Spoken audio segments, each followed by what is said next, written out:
In our previous movie about the subject, Is the Bible Corrupted?, we demonstrated that because of the variations in the Bible manuscripts found by archaeologists throughout the last 200 years, the current versions of the Bible are different, not just because of translations, but also because of the newly discovered manuscripts that contain new Bible verses that have been found, or verses that didn't exist except in later day versions of the Bible, proving that they never were original.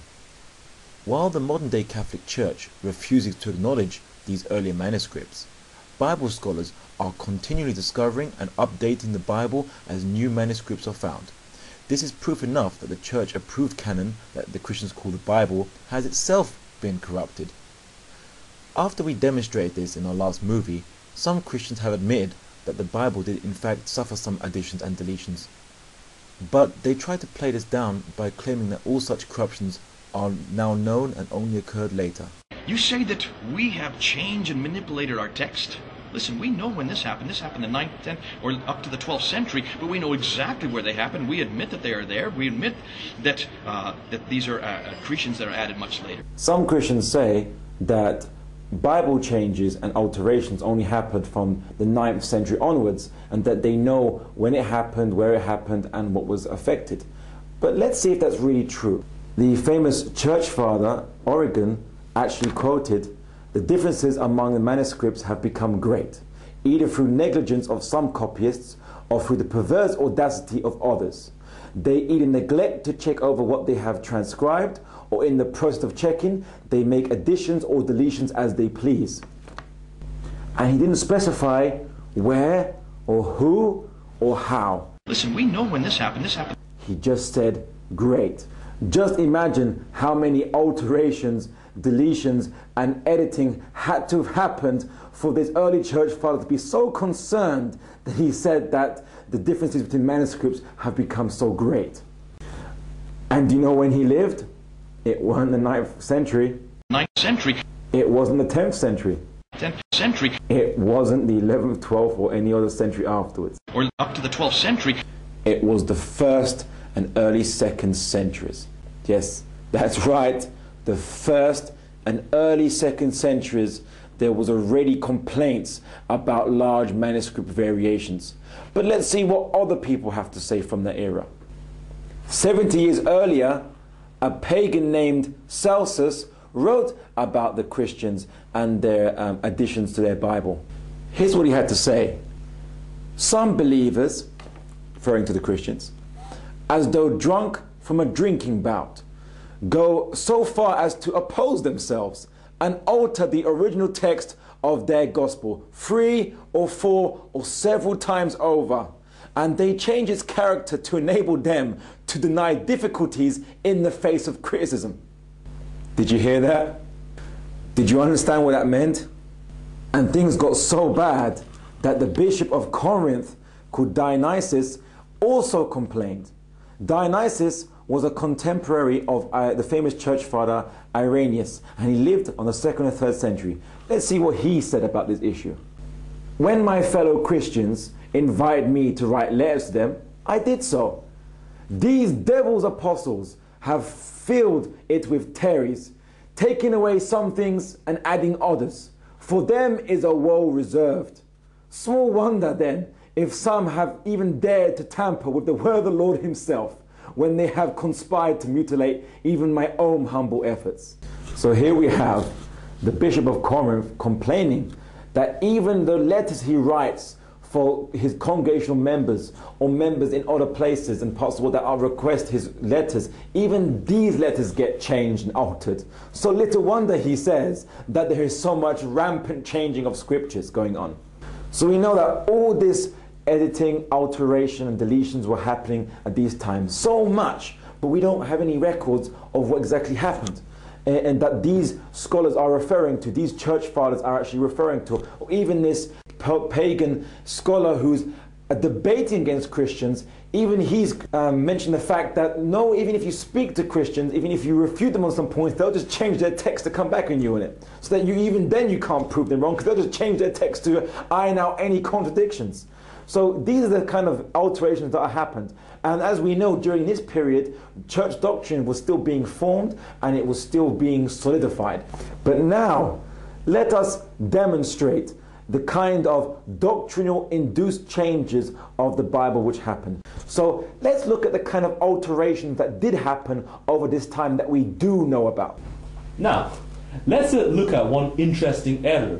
Right, in Hebrews 1 verse 3, most manuscripts read, Christ bears or maintains all things by the word of his power.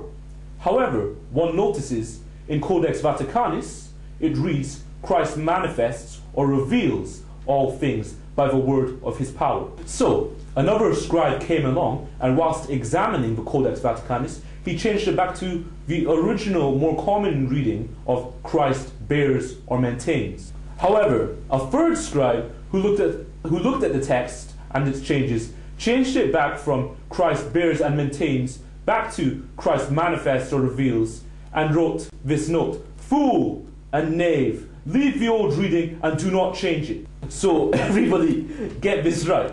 This third scribe corrected the correction of the second scribe and returned it to the error of the first scribe. But not only did he do this, he also left a nice little insult for the second scribe who made the correction in the first place. From the looks of things, the second scribe just shouldn't have bothered. Early Christians were so desperate to deify Jesus, they went as far as to change the text. The Alexandrian text is considered the oldest text available to the Christians, and this contained in John 1:18 the unique God. This is in reference to Jesus, and you find in all the Latin script it's actually put down as the unique Son. Christians are still debating to this day whether it's going to be put down as the unique God or as the unique Son in reference to Jesus. In the NASB, no man has ever seen God at any time. The only begotten God, who is the bosom of the Father, he has explained him. This is what they wrote. And Christians are still debating to this day about really what goes there. So what is it? Is it unique Son as found in all the Latin manuscripts? Or is it unique God as found in the Alexandrian text, which is older? But these are much fewer. The older Alexandrian text is obviously the odd one out here, which shows the Alexandrian people who wrote this were clearly trying to deify Jesus. In 18th century, Johann J. Wettstein discovered that in the Codex Alexandrinus, 1 Timothy 3:16, where it said God was made manifest in the flesh, actually he was made manifest in the flesh. So he discovered that Bible scribes altered the word he, and they entered a symbol, the omicron, into the theta, and it became God.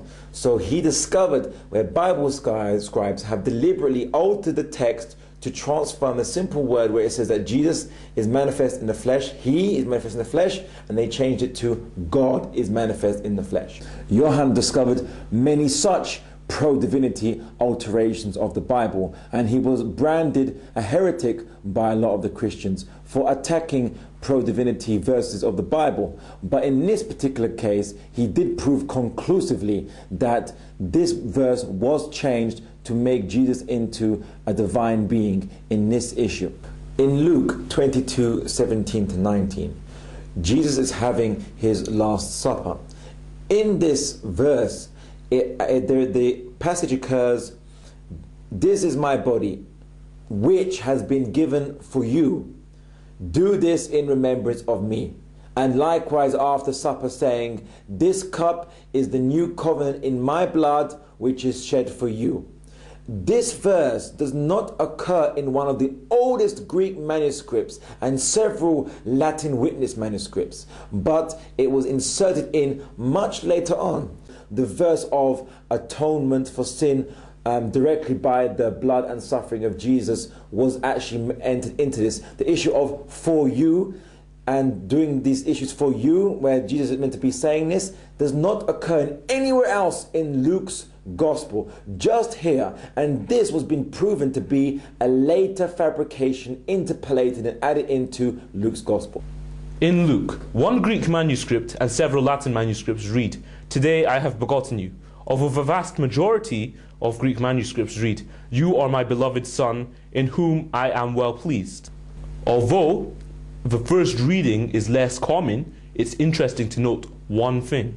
It occurs in quotations of the early church fathers in the 2nd and 3rd centuries from Rome, Alexandria, North Africa, Palestine, Gaul, Spain, and almost all other regions. It's funny that the most common variant was not actually known to the early church fathers. So this is a clear example of later scribes in an attempt to harmonize the Gospels with each other.